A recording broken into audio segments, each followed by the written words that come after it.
And our first speaker is going to be Steve Kilpatrick, and he's going to be talking about the non-permanent fixed radius plots, a monitoring protocol for Aspen managers. And he's a pretty dynamic person, and I'm looking forward to hearing him speak.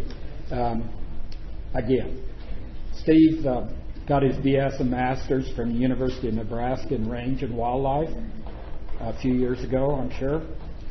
Currently, he's the habitat biologist for Wyoming Game and Fish in the Jackson Hole area. Spends most of his time designing, implementing, monitoring, and soliciting dollars for habitat enhancement projects, emphasis on burning and aspen. And a little quote here that says a lot about him. I'm just the 2 cents worth of glue that helps hold the $1 million pieces of the puzzle together. And it's pretty right on. So with that, Steve, yours. Can everyone hear me? Okay. Got my 2 toys here. I'm ready to go. I have been in the Jackson area for quite a while, and my supervisor directed me to get involved with federal land management agencies, BLM and Forest Service, Grand Teton National Park, to do great and wonderful things for wildlife habitat in that area. So it took me a while, but with some mentoring from some people that are actually in this room, I figured out what was important to do on the landscape, and that was to try to get fire back on the landscape with aspen being one of the main targets. So I've been working on that for about 22 years, and collectively we being all the agencies I just mentioned have a pretty active program of prescribed burning, and a lot of it is targeted towards aspen. And what I want to talk about today was some of our monitoring pitfalls, and especially with aspen, and then how we got out of that and have a monitoring protocol with these non-permanent fixed radius plots that seems to be quick and simple, yet give us statistically reliable information. So that'll be the emphasis of the talk. Traditionally, we followed the footsteps of those pioneers that were looking at and monitoring aspen treatment projects. We tried the belt transects. We even helped reread some of the old belt transects. Dale came up in 2002, Dale Bartos, and reread some burns that were done in the early and mid-'70s in the Jackson area, and those are belt transects. And then the Grand Teton National Park and the Bridger Teton National Forest did sort of a unique thing, and they have an interagency fire monitoring team, or fire effects monitoring team as they call it. And they had a protocol called FMH. I think that acronym was simply Fire Management Handbook or something like that. Doesn't make any difference. But they had some protocol there that they were using to monitor all types of vegetation. And I'll get into that briefly. And what we found with our data sets is we had, really large, and I'm not a statistician at all, but just the regular courses you get in college and have to take. Those are the ones I took. And but we had large standard deviations. Our sampling wasn't random. We couldn't make inferences about whole stands or patches. And we spent a lot of resources on a lot of very unreliable data. I mean, literally tens of thousands of dollars combined, probably hundreds of thousands. But don't tell my boss that part. And in actuality, you can't afford, and these are just a few of the things that are glaring, and you can't afford those things with projects that are scrutinized the way they are today. And we got people that want hard facts and figures before you do a project, and it does help prevent appeals, and it does relieve concerns when you give them facts instead of opinions, because everybody has an opinion along with other parts of our anatomy. One problem with aspen is it's clumpy, and it's really difficult to get a representative sample in aspen. And this is the FMH plot that the Park Service was using in collaboration with the park, Grand Teton National Park, and the Bridger Teton National Forest. So they were covering a large area with this. Pretty complex, and with patchy aspen, they were still getting data that was not valid. It couldn't be applied to much of anything. And with that rectangular plot of 20 meters by 50 meters, they were only sticking in 18 pieces of rebar they were packing out there. So, and to run one of these takes about 3 people an entire day. And then leaving all that hardware stuck in the ground, if you will. And so here were some of the data sets that we were all coming up with. And look at these error bars. This particular data set, 12 permanent aspen plots from 3 fall burns. They were lumped together. Variability is still way high, and we still have inconclusive and insufficient data. And that was using not belt transects, but their FMH plots. And here's another set of data. 4 plots visited 4 times each, 16 days of work, and no conclusive results. Can't do anything with that data. You can have an opinion about it, but you can't do anything with it. Here's another quick data set, 5 plots, just a simple density objective that we were measuring. Variability is still too high. Each plot was 3 people for a whole day. So there's 15 man days, and pretty shaky data. So when you're confused, you start consulting the monitoring gurus. And for me, they were Dale Bartos, Bob Campbell, and Wayne Shepard, and Dr. Alma Windward. And so through conversations and phone calls, I visited with them and just took notes and then started trying to find some common themes and recommendations from those 4 people and other people that were on the ground helping us monitor. I'll run through some of those real quickly. First and foremost, it should be objective driven. What are you monitoring for? That's pretty simple, but a lot of people don't do it. Wayne Shepard said circular plots are cool because they have the least circumference to area ratio, i.e. the less chance for error, like a long skinny rectangle. A lot of chance for error if you're missing. You got more area and you could be missing or including too many stems of aspen, for example. So that put Steve's little mind wrapped around some type of a circle. And thought they ought to be random, not permanent. Price of metal's going up. We don't need it out on the landscape anyway. We don't like packing it in, so we got GPS units. We can get pretty dang close to where we were, even with the sportsman modeling these days. Some variables that were important to measure were height and density, to see if your treatment was successful or not.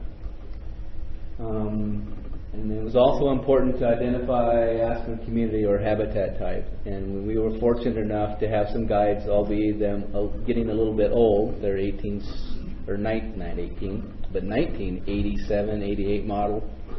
And they're by Youngblood and Mugler. And we've got a couple of good ones. Because Aspen community is varied depending on what habitat or community type they are, obviously. So we should identify that. Photos are nice, at least one, maybe more if you want. We start talking about minimum sample size. What are scientists going to accept? Managers going to accept, I should correct that statement. We came up with about 80% confidence and 20% error as a good starter, and we've actually stuck with that over the years. People seem to accept that. Some examples of objectives were we talked about short-term and long-term objectives. For our neck of the woods, we could get in 10 years between 1,000 and 2,000 stems per acre of 10 feet of height, and in 10 years after a treatment, might be considered a pretty successful treatment.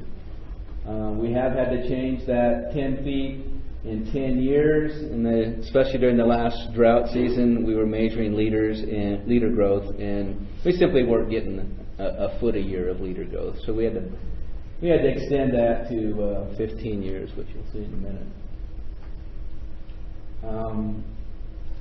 all of our measurements are in English terms so that McCain and Palin can understand it. Long-term objectives, 400 to 700 mature trees per acre was something we sort of threw our hat at. And if browsing was an issue, Wayne was really high on some type of exposure or monitoring browsing in some fashion. So we threw in that component too. Well, in a lot of our areas, we do have exposures, and I apologize for not throwing in a slide. The quickest ones I found to construct are the wire panels, kind of hog panels or cattle panels, are usually 6 to 8 inches square, about pencil diameter, pretty stiff. They're 8 foot long, and you put 2 of them on each side. You have a nice 16 by 16 foot exposure. You hold them up off the ground about 2 feet, and a few steel posts, and you've got an exposure pretty darn quickly. And I didn't throw in a slide of that, but just thought of it now.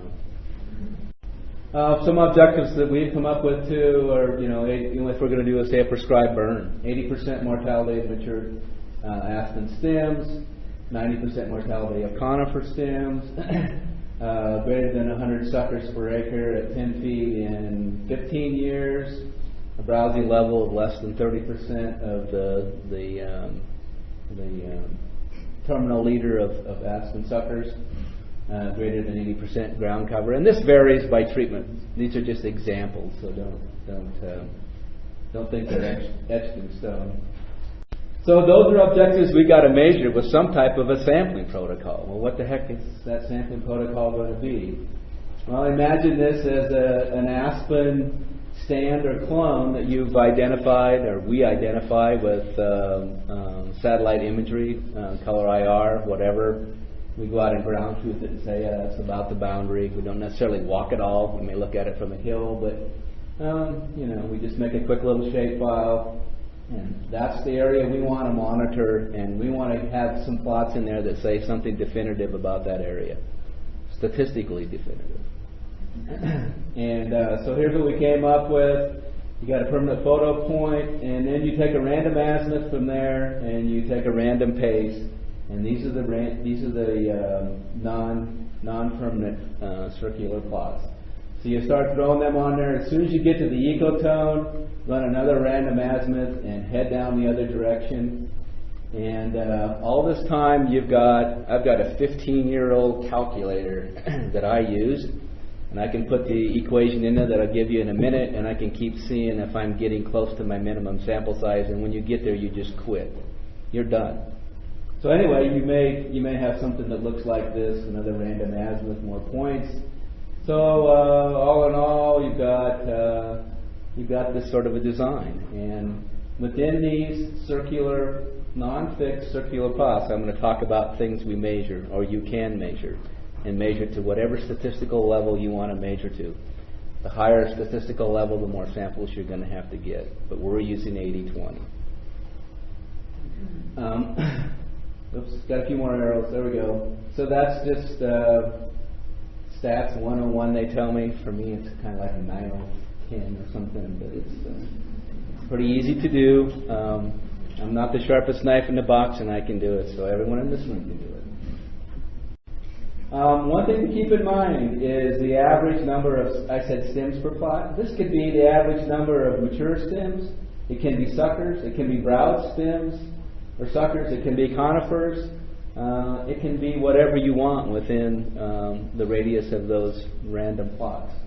So, and we nest these radiuses, which I'll show you, and measure several things at once.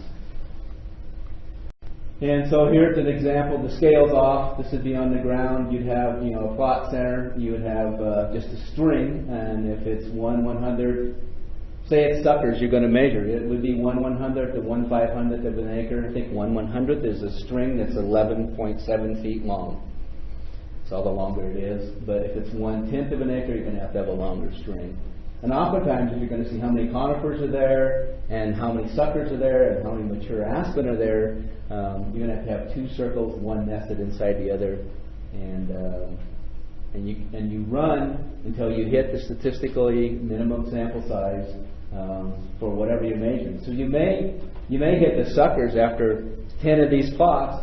Hey, I'm at 80% confidence. I can quit running this interior circle, and then the next however many we have to go, say 5 more, to monitor mature conifers and mature aspen. You just keep going until you get those. But you can drop this one out. You're done. You don't have to keep replicating it and collecting data you don't need and wasting time. Now the fire effects monitoring crew from Bridger Teton and Grand Teton National Park took this concept. They did bag their FMH protocol and accepted this, and then they made lots of cool modifications to it. The co-author on this, Diane Abendroth, has probably been responsible for most of these twists that she's put in it. And she did run these by a statistician at Colorado State University, where she got her master's, and everything was cool with him. For example, you can measure ground cover. Alma Windward says that's one of the main things we ought to be measuring. So while you're out there, you could be measuring suckers and then quickly run a tape and find ground intercept for ground cover. And you can also quit when you've reached 80% confidence on that too. This is just an example of a tape with intervals that you would monitor about ground cover for litter, bare ground, rock, vegetation, etc. Another modification that they've made to it is shrub density and percent cover. So yet they've gone to sagebrush and bitterbrush and rabbitbrush, for example, and you can use other species if you want, but they continue to use the random circular plot. They measure density with these guys, and then they also throw out a tape and measure line intercept for cover. Another thing that we're doing, browsing is a huge issue. I've heard it talked about a fair amount today, and I wasn't here yesterday, but I assume it was then too. We have some critters out there that love to eat aspen. It's easy to tell if an aspen sucker has been browsed or not, and the terminal leader is coming off of an old lateral leader now because of the browsing. Any time of summer you can tell that. So any of these aspen suckers, you can tell whether they're browsed or not, and you can, of course, mark that on your data sheet, keep it in your calculator, keep monitoring until you get to your 80% confidence for that also. Here's some of the data sets I had. I didn't get, Diane has a much more robust one. I didn't grab it from her, but here's just some data set examples. Stems greater than 10 feet tall, which is our objective, and 80% confidence. Here's what we found in some of our sampling sites. It took 15 plots, 1/100th of an acre in size to monitor this particular plot, and we had that many stems with 80% confidence, and so forth on down the line. And this is all pre-treatment, so we're talking mostly about stems within existing stands that we were thinking about treating but hadn't yet. So then after we treat them, we go back in and monitor again. And of course what we like to do is have a 2-track road, a fence line, whatever, a burn boundary, and then we have a control and a treatment, and we compare control to treatment, which I didn't probably illustrate very well in this presentation. But here's what's happening afterwards. Aspen can be clumpy. This is the worst one I ran into. It was 57 circular plots we had to run. We did run as few as 5 to hit our 80% confidence. I can tell you about the 57. To run that, the difference between running 5 and 57 was half the length, half the amount of time it took us to drive to the area. So was it wasted? I don't think so. At least we drove home with data we could put our finger on and say it meant something. So you're already there. It doesn't take long to run them, even if you have a clumpy situation. Some other data sets using this technique is total stems per acre, and this is 4 treatments that are lumped together. And we have a nice, fairly tight air bars compared to what I showed you earlier. And these are all earlier treatments. We don't have stems that are up to above 1,000 stems per acre and over 10 feet tall. Here's just one for total stems for all 8 treatments. Again, these are young treatments. These were analyzed, I forgot to say, I think in 2002s, and then these are the dates of the burns or mechanical treatments, just for curiosity's sake. But our error bars are finally tighter. We can say something about our data. Here's another data set. I'm not going to go into it. We don't have a whole lot of time, but now we've got data we can run with and tell the public, tell our district rangers, our managers, our funders. We have the Elk Foundation, Foundation for North American Wild Sheep. We have lots of other funding sources within Wyoming that are huge these days, and we've got to show to them that we're actually accomplishing our objectives, or we're not. Before we couldn't. We had no idea what they were getting there. We had opinions. This is just the sagebrush monitoring results, just to show you that they're using the same monitoring protocol in sagebrush. This is ground cover, a little data set put together for a particular project site. And I'm going to skip gears and probably be done with my presentation pretty early, but that's what we do for monitoring treatments, before and after control and treatment. The other thing that we're involved in is a lot of inventory work in northwest Wyoming with the Bridger-Teton National Forest especially. We're doing an Aspen inventory of the entire Grays River Ranger District, to give you an example. And with those inventories, what are we collecting? We're doing two things. We're looking at what Aspen community or habitat type it is, according to Youngblood and Mugler's guides. So whenever we look at our aerial photos or our satellite imagery and go to a stand, we're documenting which community or habitat type it is. And then I think there's one important thing that got published by Campbell and Bartos in 2001, and that's this key to risk factors within aspen stands. Prior to this, we were having trouble explaining to a non-aspen district ranger why that aspen stand A was more important to treat than aspen stand B. And we articulated some of those frustrations. I know I did to Dale, and did what he usually does. He took it and ran with it, and they came out with this publication. So for managers and getting support to treat aspen stand A over B and prioritize them, I highly recommend this key. We're using it today. We've used it for every year since it's been published, and this is something we do before we go into an area. At least we can now look at one entire ranger district, Grays River Ranger District on the BT, and in GIS format we'll have all the high priority aspen stands identified, all the moderate priority and all the low priority aspen stands identified, and they will be community type too. But anyway, that thing's pretty handy, and a bit of a tangent, but it's important on a landscape scale inventory. In summary, the method is very efficient. It minimizes costs. We're all under tight budgets these days. We probably have twice as big a crowd if we didn't have a budget issue today. And this data saved us a lot of money, and it goes quickly. The managers I've been around in northwest Wyoming, Game and Fish, as well as Forest Service, don't mind using it at all. You're packing a GPS unit, a calculator, and a piece of string to the field, and that's pretty much all you need, and a camera. And that's pretty much all you need.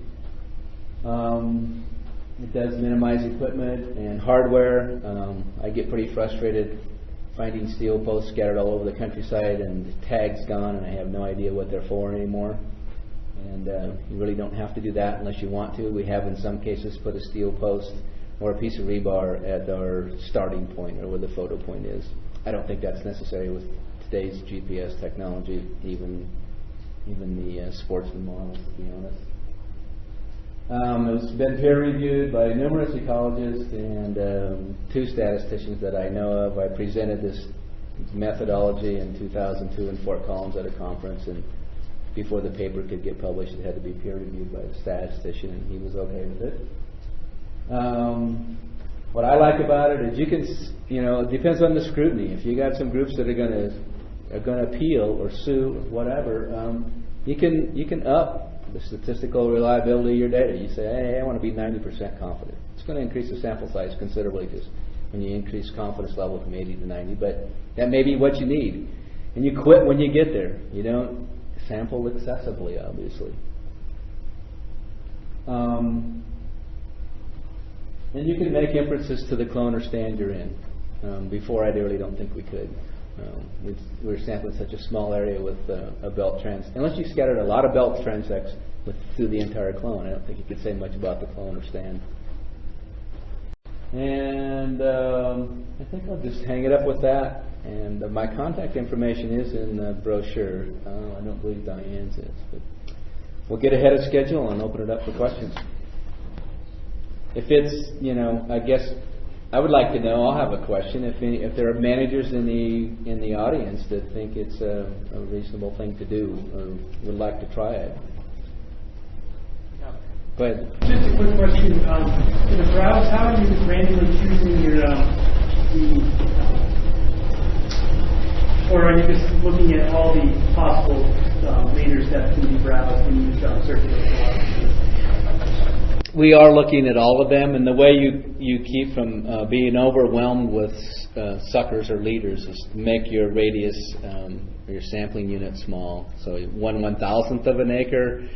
If you got a good sucker response post treatment, and you've got 50 to 100, more than 50,000 suckers per acre, I'd recommend a radius of or a circular plot of 1/1000th of an acre.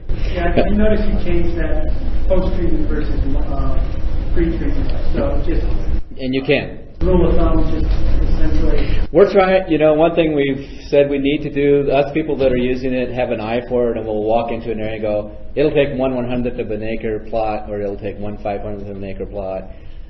We need to get over that and publish a little brochure that's a pictorial of, if you see this, use 1/200th to 1/500th of a circular plot, acre, and if you see this, use 1/50th. And we haven't done that yet, so. Sorry, one final question. How does this match up with the techniques in the Forest Service Fire Lawn protocol? Are you familiar with that at all? Liz Davey, where are you? How does it? It matches up very well with the Forest Service manual for reforestation that we have to do in the circular platform.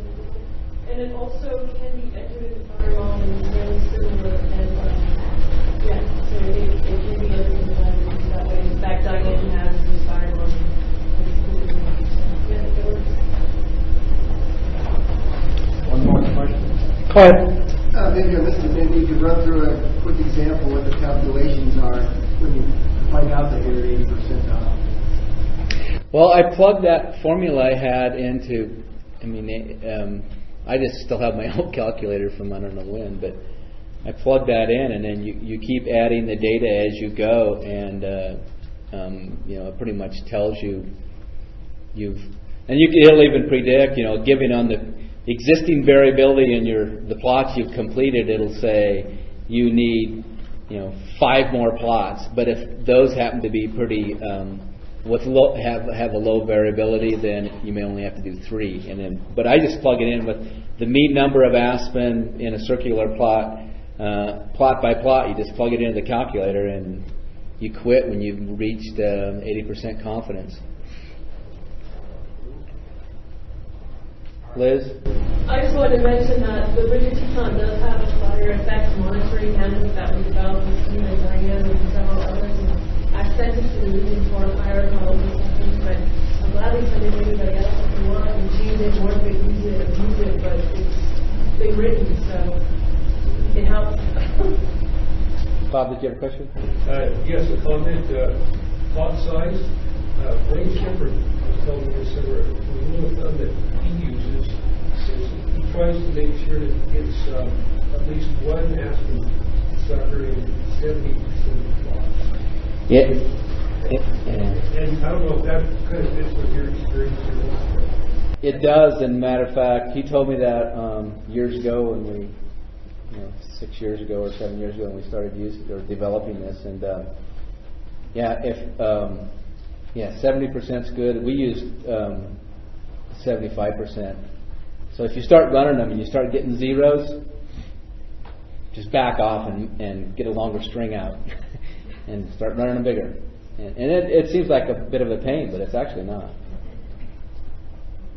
Another one. Just a matter of clarification. When you go in post-treatment, you're starting over with your randomization process, correct? Yep. Go any place you want. Yeah. We usually, we go towards the center of that polygon stand that I had up there as an illustration, and the statisticians were okay with that. We would wander out towards the center. We don't just pick a point. You just throw something, and then wherever it lands, you start dial in a random azimuth, and away you go. Every time you monitor, you go a different direction, obviously, and you may monitor it, over the lifetime of the monitoring, maybe 5 or 6 times into the future. We're going to